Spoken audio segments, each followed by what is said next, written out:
The fallout from the UFC's recent White House event continues, and UFC CEO Dana White is not holding back his disgust regarding Josh Hokit's highly controversial post-fight speech. After Hokit took to the microphone to hurl insults at former First Lady Michelle Obama, Dana completely slammed the fighter's actions. The UFC boss made it clear that Hokit's moronic remarks do not reflect the views of the promotion in any capacity. Expressing deep frustration, White described the situation as completely gross, highly inappropriate, and an incredibly unfortunate mark on what was supposed to be a monumental night for the company. Speaking of the heavyweight division, Tom Aspinall has officially put the promotion on notice. Following his recent recovery period, Aspinall has reached out directly to the UFC brass to inform them that he is fully cleared and ready to step back inside the octagon whenever they need him. With the heavyweight landscape constantly shifting, Aspinall giving the green light to return adds a massive layer of intrigue to the division's upcoming schedule. Let's dive into what Dana had to say. And obviously, Barack and Michelle Obama are public figures. And when you're a public figure, I mean, you guys know, it's part of the gig. But what I don't like, first of all, former First Lady of the United States, number one. Number two, a wife, a mother.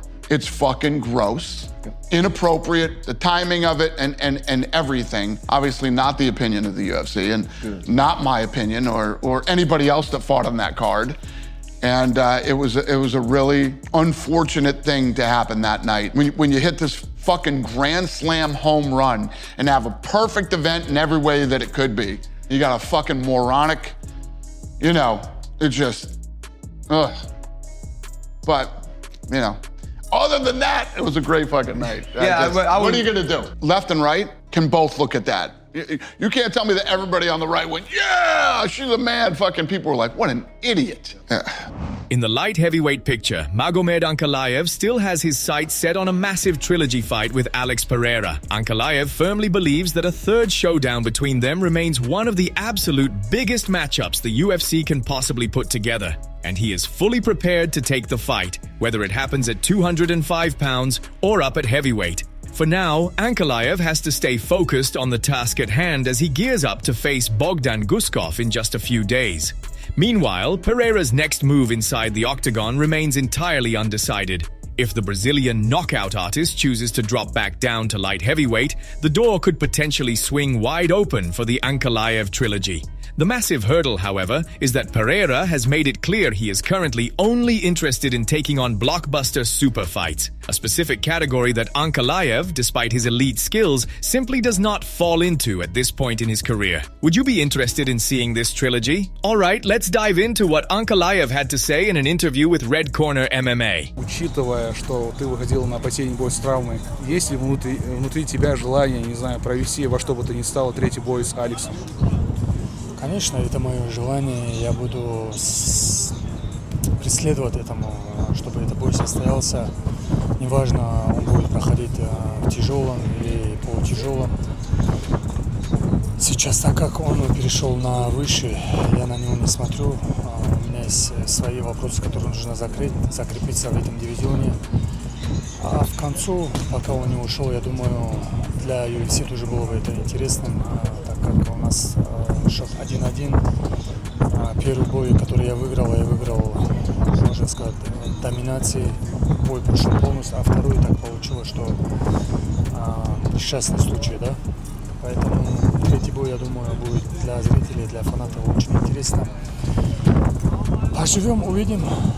Ilia Topuria has reacted to all the drama surrounding his infamous corner stool, and the entire situation has completely backfired on Paddy Pimblett in front of the entire fight community. The bizarre feud kicked off when Paddy went on social media claiming he had personally bought the red corner stool Ilia sat on during his stoppage loss to Justin Gaethje. Paddy paraded the piece of memorabilia online, framing it as a massive flex and the ultimate troll move to get inside Topuria's head. However, the entire stunt was exposed as a total lie. A die-hard fan came forward with undeniable video proof and auction receipts showing that she was the actual winner who dropped $13,700 on the stool. She specifically bought it to protect the item and prevent Topuria's rivals from using it as a weapon to mock him. The revelation completely dismantled Paddy's story, exposing him for staging a fake flex just to gain clout. With the Liverpool native caught red-handed lying about the purchase, the entire MMA world was waiting to see how Topuria would react once his rival got publicly exposed. And Ilia couldn't resist dropping a response of his own to seal Pimblett's embarrassment. Under the post about the stool situation, Ilia took a shot at Paddy by calling him a mushroom and adding laughing emojis. Diego Lopes is weighing his options for a BMF title clash and recently threw a massive curveball into the conversation. While discussing a potential showdown involving Charles Oliveira, Diego explicitly floated Arman Tsarukyan's name as a serious possibility for the BMF picture, making it clear he is aiming straight for the absolute top of the food chain. Speaking of the lightweight elite, Paddy Pimblett has officially cemented his status as a legitimate title threat. Following his spectacular 52-second submission finish over Benoit Saint-Denis at UFC 329, the Scouser experienced a massive surge in the latest standings. Validating all the hype surrounding his run, Paddy successfully vaulted up the ladder and now officially holds the number 5 spot in both the media and Meta UFC rankings. With Paddy now sitting deep inside the top 5, the race for the 155-pound championship just got completely flipped upside down. Right now, there's a strong chance Paddy will be Ilia's return fight, setting up a massive grudge match that will get fans intrigued regardless of the fact that they both lost recently. Now, let's hear what Diego Lopes had to say. I think you might be moving up to lightweight division, no? Oh yeah. Oh yeah. Yeah. Confirmed? That my next fight's like he. Your next fight down? So your next fight's Paddy the Baddy? I want to fight everybody. This guy know me. I've heard some stuff. I've heard some stuff on the internet. You don't have to confirm it, but I did see you post a story. You were watching Charles Oliveira, maybe BMF belt. Maybe Arman. I don't know.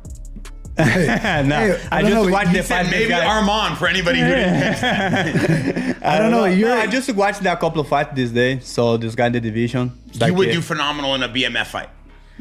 I do want to ask our table real quick before we go into this fight. Diego Lopes, title shot before the end of 2026, over or under? What division? Just in general. Thank you. In general. Which division? I'm be honest. In 45, I think it's not possible this year. No. Yeah, no, that's what I think. You I'm be have honest. 2 Yeah. shots. I have 2 shots. Respectfully. Yeah. Two wins. What are your thoughts on the current state of the UFC's lightweight division? Which matchups would you like to see happen before the end of 2026? Are there any fights you think the UFC needs to make next? Drop your thoughts and predictions in the comments section below. Thanks for watching. Don't forget to leave a like, subscribe, and turn on bell notifications to make sure you never miss daily MMA news.